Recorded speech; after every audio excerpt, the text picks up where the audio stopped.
In a small village where cobblestone streets wound between modest cottages and the church bells marked the rhythm of daily life, there lived a young girl named Clara. She had grown up in the poorest part of the village, where her family struggled to make ends meet.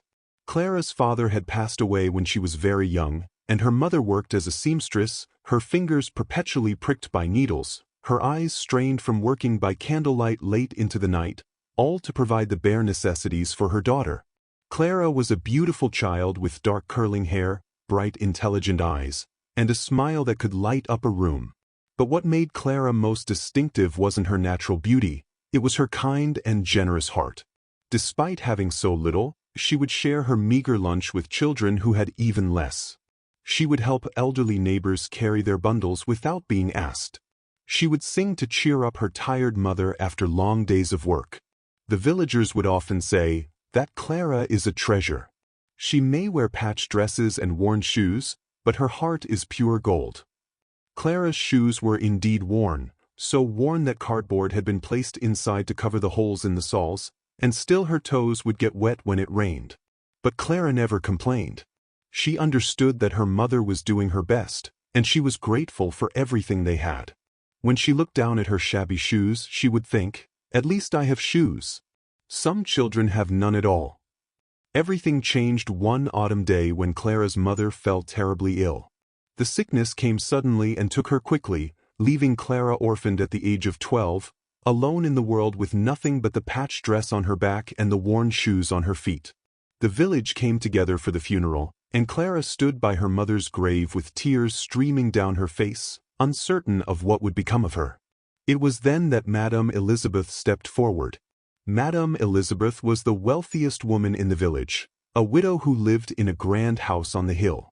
She was known for her charitable works and her piety. She attended church every Sunday without fail, sitting in the front pew, and she donated generously to various causes. She was also known for being somewhat stern and particular about appearances, believing that how one presented oneself reflected one's respect for God and society. "The poor child cannot be left alone," Madame Elizabeth announced in her commanding voice. "I shall take her into my home. She will be fed, clothed, educated, and raised properly. It is my Christian duty." Clara felt a wave of relief wash over her grief. To be taken in by such a wealthy, respectable woman seemed like a miracle. She curtsied to Madame Elizabeth and said, "Thank you, ma'am. I promise I'll work hard and be grateful every day for your kindness." And so Clara moved into the grand house on the hill. It was overwhelming at first. The house had more rooms than Clara could count, furniture that shone with polish, carpets so thick her feet sank into them, and windows that sparkled like diamonds.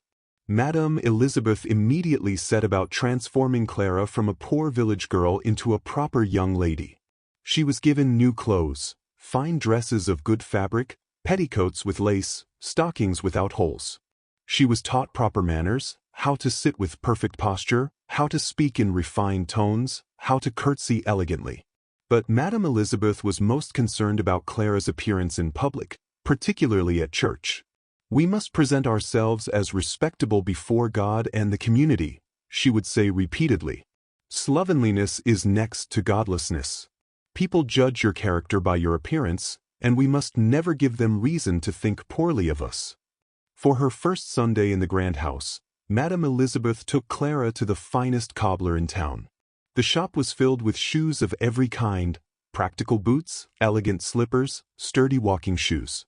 But Clara's eyes were immediately drawn to a pair displayed in the window, red shoes made of the finest leather, so vibrant they seemed to glow like rubies.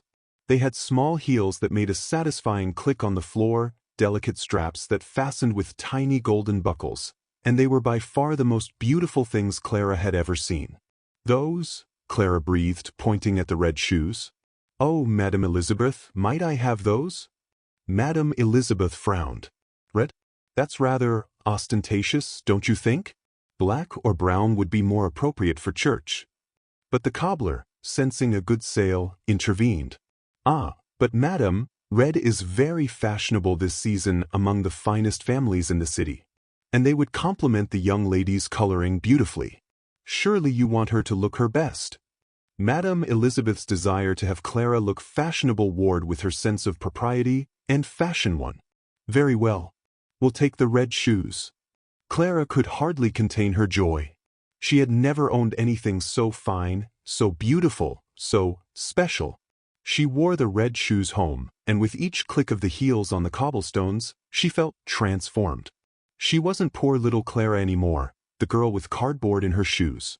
She was someone new, someone elegant and refined, someone who wore red shoes that people noticed and admired. That first Sunday, as Clara walked into church wearing her new dress and her magnificent red shoes, she felt all eyes turn toward her. She heard the whispers, "Look at those shoes! How beautiful! How stylish!" And Clara felt a warmth in her chest that she told herself was pride in looking presentable for church, but was really something else, vanity, that subtle poison that makes us care more about others' admiration than our own character. Clara found herself thinking about the red shoes constantly. During church services, instead of listening to the sermon, she would look down at her feet, admiring how the light from the stained glass windows made the red leather shimmer. She would angle her feet this way and that, enjoying how elegant they looked. When the congregation rose to sing hymns, Clara would focus more on the clicking sound her heels made on the stone floor than on the words she was singing. At home, Clara would spend long periods in front of the mirror, trying on different dresses with the red shoes, turning this way and that to see how they looked from every angle. She began to feel that the red shoes made her special, better than the other village girls who wore plain brown or black shoes. She started to walk differently, with a slight strut, her chin a bit higher, making sure people noticed her beautiful footwear. Madame Elizabeth began to notice the change in Clara. The sweet, humble girl who had been so grateful for every kindness was becoming increasingly preoccupied with her appearance. "Clara," Madame Elizabeth said one evening, "I'm beginning to think those red shoes were a mistake. You seem to think of nothing else. Perhaps we should exchange them for something more modest." "Oh no!"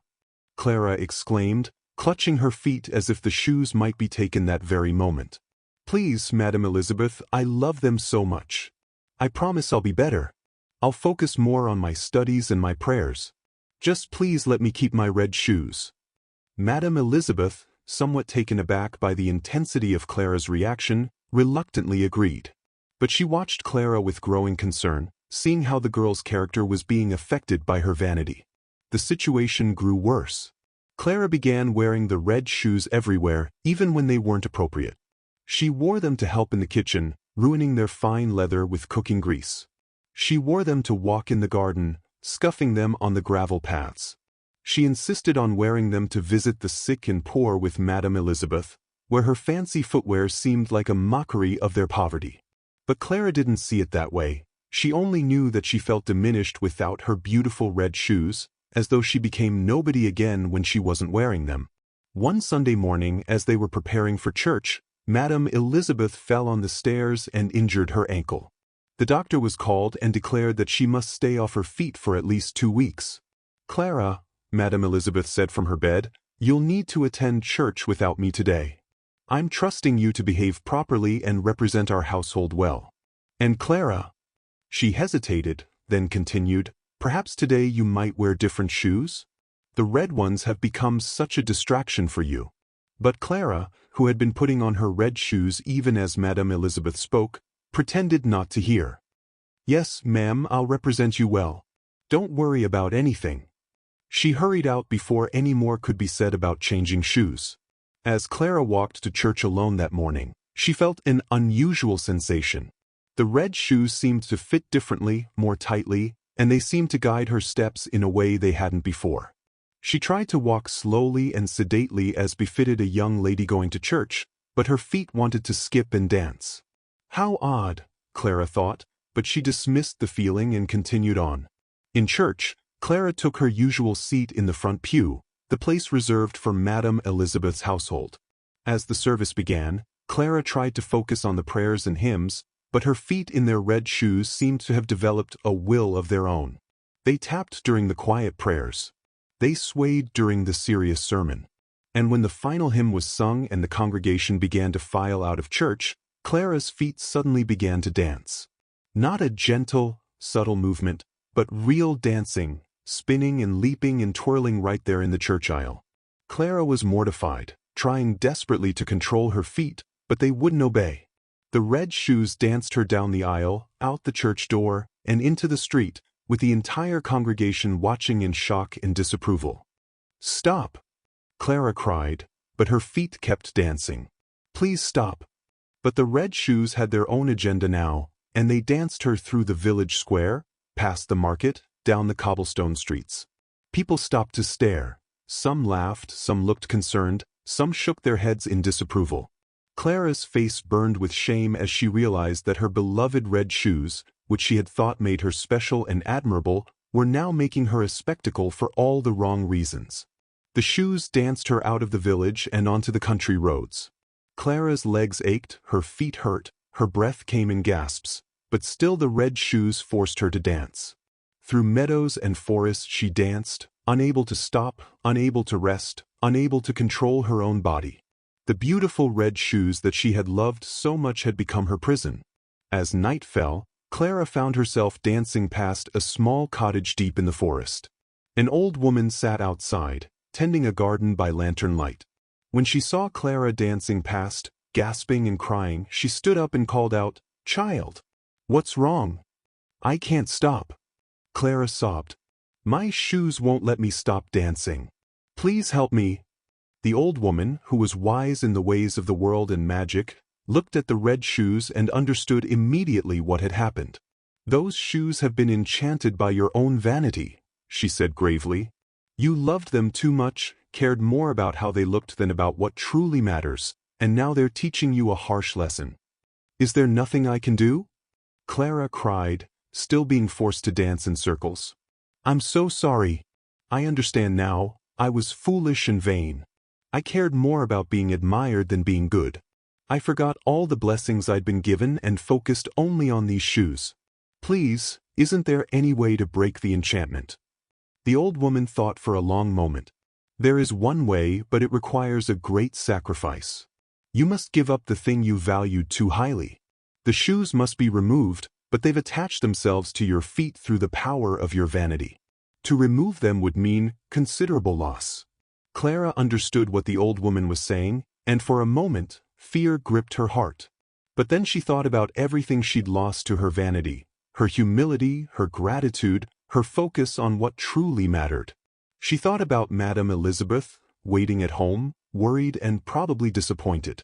She thought about the person she'd become, someone she didn't recognize or like. She thought about her mother, who had worked her fingers raw to provide the basics, who had never taught her daughter to value appearances over character. "Do it," Clara said firmly. "Whatever the cost, free me from these shoes." The old woman nodded solemnly. She went into her cottage and returned with a sharp knife. "This will hurt," she warned. "And the scars will remain always, a reminder of what vanity cost you." "I understand," Clara said, closing her eyes. "Some lessons are worth the pain." What happened next was swift but agonizing. The old woman cut through the straps of the red shoes, and as she did, the enchantment broke with a flash of red light. The shoes fell away, but they had left their mark. Clara's feet were scarred where the leather had fused to her skin, and she would always walk with a slight limp from the ordeal. But Clara was free. The shoes lay on the ground, no longer glowing ruby red but looking old and cracked and worthless. Clara looked at them and felt no desire for them whatsoever. How had she ever thought these objects were so important? How had she let mere shoes become more important than her character, her relationships, her very self? The old woman helped Clara into her cottage and tended to her wounds. She gave her simple cloth shoes to wear, plain, comfortable, practical shoes that reminded Clara of the ones she'd worn when her mother was alive. And Clara looked at these simple shoes with more gratitude than she'd ever felt for the fancy red ones. "Thank you," Clara said to the old woman. "You've saved me from myself." "Remember this lesson," the old woman replied. "Beautiful things aren't evil in themselves, but when we love them too much, when we let them define our worth, when we care more about how we appear than who we are, that's when they become dangerous. Vanity is a cruel master, child. It promises to make you special but actually makes you shallow. It promises admiration but delivers emptiness." Clara stayed with the old woman for several days, recovering from her ordeal. During that time, they talked about many things, about true beauty, which comes from character, about real worth, which comes from kindness and integrity, about lasting satisfaction, which comes from being a person of substance rather than style. When Clara was strong enough, the old woman gave her a walking stick and pointed her toward home. "Go back to your life," she said, "but go back changed. Let your scars remind you that appearances matter far less than we think they do, and that the person we are inside is what truly defines us." Clara limped back to the village, a journey that took much longer than it should have because of her injuries. When she finally reached Madame Elizabeth's house, she expected anger, disappointment, perhaps even to be turned away. Instead, Madame Elizabeth took one look at Clara's scarred feet, her plain cloth shoes, and her humbled expression, and burst into tears. "My dear child," she said, embracing Clara tightly, "I've been so worried. When you didn't return from church, when no one knew where you'd gone, I feared the worst. What happened to you?" Clara told her everything, about the dancing shoes, the enchantment, the old woman, and the terrible price of her vanity. She spoke honestly about how she'd changed after getting the red shoes, how she'd become vain and shallow, caring more about admiration than goodness. "I'm so sorry, Madame Elizabeth," Clara said, tears running down her face. "You gave me so much, a home, clothes, education, kindness, and I became ungrateful and proud. I let a pair of shoes matter more than the person I should have been. I understand if you no longer want me in your house." But Madame Elizabeth shook her head firmly. "Clara, I see now that I bear some responsibility for what happened. I was so concerned with appearances myself, with how we look to others, that I taught you the wrong lessons. I should have emphasized character over clothing, substance over style. Perhaps we both needed this lesson." From that day forward, everything was different. Clara wore simple, practical shoes and never once longed for anything fancier. She attended church not to be seen or admired, but to genuinely pray and learn. She helped Madame Elizabeth with charitable works not for show, but because she genuinely wanted to help those in need. She studied and grew and developed her mind and character, caring far more about becoming a good person than about looking like one. The scars on her feet and her slight limp were permanent reminders of her experience with the red shoes. Some people in the village whispered about what had happened to Clara, creating elaborate stories about her mysterious disappearance and return. But Clara didn't care about gossip or what people thought of her appearance anymore. She had learned a truth that many people never discover, that vanity leads you astray from everything that actually matters. Years passed, and Clara grew into a young woman of genuine beauty, not because of how she looked, though she remained naturally pretty, but because of who she had become. She was known throughout the village for her kindness, her wisdom, her humility, and her genuine care for others. Young people sought her advice. Those in trouble came to her for help. And everyone agreed that Clara was someone special, though no one could quite say why until they spent time with her and realized it was the quality of her character that made her shine. Clara eventually became a teacher in the village school, where she taught children not just reading and arithmetic, but valuable life lessons. She would tell them the story of the red shoes, her own story, as a cautionary tale about vanity and its consequences. "I learned," she would tell her students, "that things cannot make us valuable. I learned that admiration from others is hollow if we haven't earned it through our character. I learned that beauty fades but goodness endures. I learned that what we wear matters far less than who we are. And I learned that sometimes the most beautiful-looking things can lead us furthest astray if we aren't careful." She would show them her scarred feet, no longer hidden but displayed as badges of hard-won wisdom. "These scars remind me every day that vanity has a price. But they also remind me that we can learn from our mistakes, that we can change, and that true worth comes from within." Madame Elizabeth, too, was changed by the experience. She became less concerned with appearances and more focused on substance. She continued her charitable works, but now she did them quietly, without fanfare, caring more about actually helping people than about being seen as charitable. She and Clara developed a relationship built on genuine affection and mutual respect rather than just duty and obligation. One day, Many years after the incident with the red shoes, a young girl came to visit Clara. She was a student who had always struggled with feeling plain and unimportant compared to richer, fancier girls in the school. She confessed to Clara that she'd been saving every coin she could to buy a pair of beautiful shoes she'd seen in the cobbler's window, shoes that would make her feel special, make her feel like somebody. Clara listened, then invited the girl to sit beside her. "Let me tell you a story," Clara began, and she shared the tale of the red shoes once more, but this time with additional wisdom gained from years of reflection. That desire to feel special, to feel important, to feel like you matter, that's natural and understandable, Clara said gently. We all want to feel valuable. But here's what I learned. Buying things, wearing fancy clothes, looking impressive to others, none of that actually makes you special. You know what does? Being kind when no one's watching. Being honest when lying would be easier. Being generous when you have little to give. Being humble when you have reason to be proud. Being strong enough to help others. Being brave enough to admit when you're wrong. Those things make you special, and no shoes in any shop window can give you that. The young girl thought about this for a long time. Then she asked, "But don't you ever wish you could have beautiful things?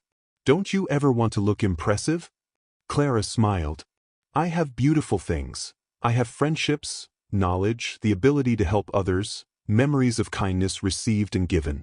I look impressive to the people who matter, those who judge character rather than clothing. And most importantly, when I look in the mirror, I see someone I respect, someone I'm proud to be, regardless of what shoes I'm wearing. That's worth more than all the red shoes in the world." The young girl left with her coins still in her pocket and something more valuable in her heart, the understanding that true worth comes from within. As for the red shoes themselves, they were never seen again after that night in the forest. Some said the old woman burned them.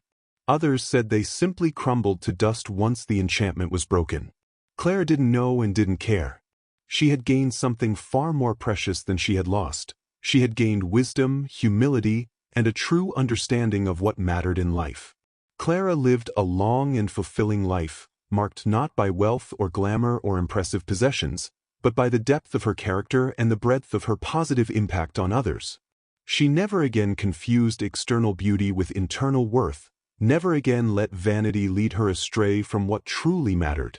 And whenever she walked through the village in her simple, practical shoes, walking with a slight limp that reminded her and everyone else of the price of vanity, she did so with her head held high, not from pride, but from the quiet confidence that comes from knowing who you are and being satisfied with that person. The lesson of the red shoes spread far beyond just Clara. It became a story parents told their children, teachers shared with students, and friends reminded each other of when materialism and vanity threatened to take hold. The moral was clear and powerful. Vanity leads you astray from everything that truly matters, from character, from relationships, from genuine happiness, from your authentic self. Because in the end, Clara learned what we all must learn, that we are not defined by what we wear, what we own, or how we appear to others. We are defined by who we are when no one is watching, by what we do when it costs us something, by how we treat others when they can't benefit us, and by whether we become people of substance or merely people of style. And that lesson, learned at such a painful price, made Clara more valuable than 1,000 pairs of red shoes ever could.